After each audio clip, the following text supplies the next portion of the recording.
आप सुन रहे हैं श्रीमद् भागवत गीता। इस प्रकार अर्जुन के चुप हो जाने पर भगवान श्री कृष्ण ने क्या किया, इस जिज्ञासा पर संजय कहते हैं। हे भरतवंशी धृतराष्ट्र, अंतर्यामी श्री कृष्ण महाराज दोनों सेनाओं के बीच में शोक करते हुए उस अर्जुन को हंसते हुए यह वचन बोले। अर्जुन को अधिकारी समझकर उसके शोक और मोह को सदा के लिए नष्ट करने के उद्देश्य से भगवान पहले नित्य और अनित्य वस्तु के विवेचन पूर्वक सांख्य योग की दृष्टि से भी युद्ध करना कर्तव्य है, ऐसा प्रतिपादन करते हुए सांख्य निष्ठा का वर्णन करते हैं। श्री भगवान बोले, हे अर्जुन, तू ना शोक करने योग्य मनुष्य के लिए शोक करता है और पंडितों के से वचनों को कहता है, परंतु जिनके प्राण चले गए हैं उनके लिए और जिनके प्राण नहीं गए हैं उनके लिए भी पंडितजन शोक नहीं करते। भगवान आत्मा की नित्यता का प्रतिपादन करते आत्मदृष्टि से उनके लिए शोक करना अनुचित सिद्ध करते हैं। ना तो ऐसा ही है कि मैं किसी काल में नहीं था या तू नहीं था अथवा ये राजा लोग नहीं थे, और ना ऐसा ही है कि इससे आगे हम सब नहीं रहेंगे। इस प्रकार आत्मा की नित्यता का प्रतिपादन करके अब उसकी निर्विकारता का प्रतिपादन करते हुए आत्मा के लिए शोक करना अनुचित सिद्ध करते हैं। जैसे जीवात्मा की इस देह में बालकपन, जवानी और वृद्धावस्था होती है, वैसे ही अन्य शरीर की प्राप्ति होती है। उस विषय में धीर पुरुष मोहित नहीं होता। भगवान सब प्रकार के संयोग वियोग आदि को अनित्य बतलाकर उनको सहन करने की आज्ञा देते हैं। हे कुंती पुत्र, सर्दी गर्मी और सुख दुख को देने वाले इंद्रिय और विषयों के संयोग तो उत्पत्ति, विनाशशील और अनित्य है, इसलिए हे भारत, उनको तू सहन कर। इन सब को सहन करने से क्या लाभ होगा, इस जिज्ञासा पर कहते हैं। क्योंकि हे पुरुष श्रेष्ठ, दुख सुख को समान समझने वाले जिस धीर पुरुष को ये इंद्रियां और विषयों के संयोग व्याकुल नहीं करते, वह मोक्ष के योग्य होता है। इस श्लोक में भगवान नित्य और अनित्य वस्तु के विवेचन की रीति बतलाने के लिए दोनों के लक्षण बताते हैं।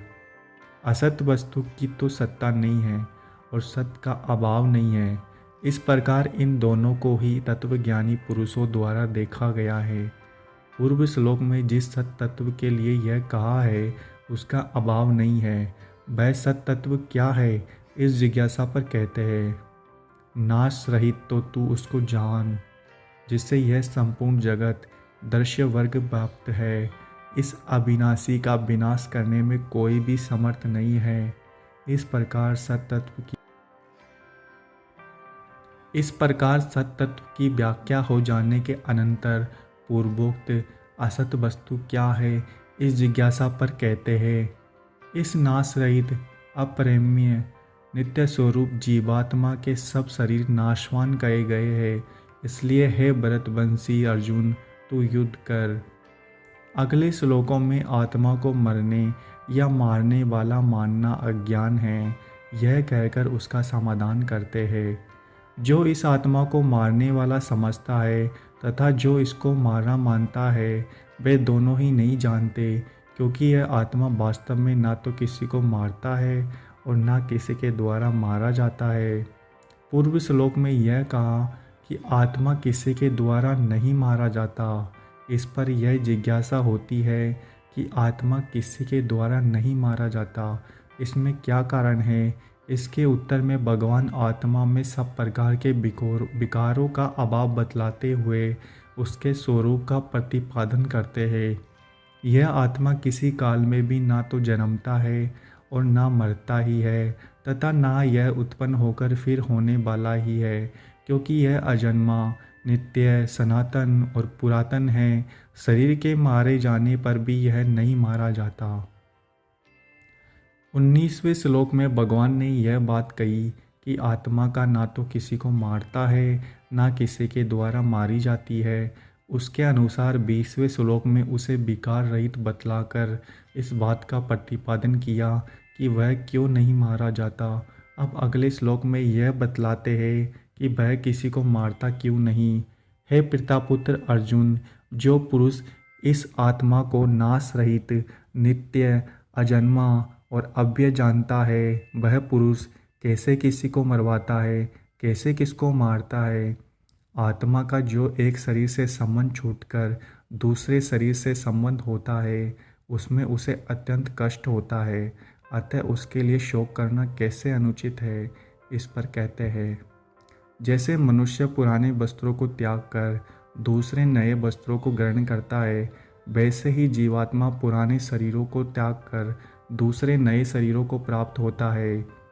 इस प्रकार एक शरीर से दूसरे शरीर के प्राप्त होने में शोक करना अनुचित सिद्ध करके अब भगवान आत्मा का स्वरूप दुर्विज्ञ होने के कारण पुनः 3 श्लोकों द्वारा प्रकारांतर से उसकी नित्यता, निराकारता और निर्विकारता का प्रतिपादन करते हुए उसके विनाश की आशंका से शोक करना अनुचित सिद्ध करते हैं।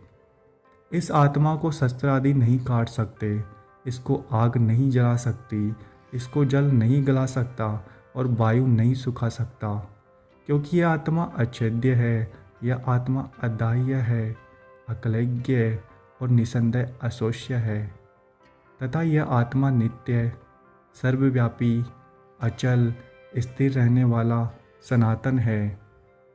यह आत्मा अव्यक्त है, यह आत्मा अचिंत्य है और यह आत्मा विकार रहित कहा जाता है। इससे है अर्जुन, इस आत्मा को उपयुक्त प्रकार से जानकर तू शोक करने के योग्य नहीं है, अर्थात तुझे शोक करना नहीं चाहिए। उपयुक्त श्लोकों में भगवान ने आत्मा को अजन्मा, अविनाशी बतलाकर उसके लिए शोक करना अनुचित सिद्ध किया। अब 2 श्लोकों द्वारा इस आत्मा को औपचारिक रूप से जन्मने मरने वाला मानने पर भी उसके लिए शोक करना अनुचित है, ऐसा सिद्ध करते हैं। किंतु यदि इस आत्मा को सदा जन्मने वाला तथा सदा मरने वाला मानता हो तो भी है महाबाहो, तू इस प्रकार शोक करने योग्य नहीं है, क्योंकि इस मान्यता के अनुसार जन्मे हुए की मृत्यु निश्चित है और मरे हुए का जन्म निश्चित है। इससे भी इस बिना उपाय वाले विषय में तू शोक करने के योग्य नहीं है। पूर्व श्लोकों द्वारा आत्मा को नित्य, अजन्मा, अविनाशी मानते हैं और जो सदा जन्मने मरने वाला है, उन दोनों के मत से ही आत्मा के लिए शोक करना नहीं बनता। यह बात सिद्ध की गई। अब अगले श्लोक में यह सिद्ध करते हैं कि प्राणियों के शरीरों को उद्देश्य करके भी शोक करना नहीं बनता। हे अर्जुन, संपूर्ण प्राणी जन्म से पहले अप्रकट थे और मरने के बाद भी प्रकट हो जाने वाले हैं, केवल बीच में प्रकट है। फिर ऐसी स्थिति में शोक करना क्या है।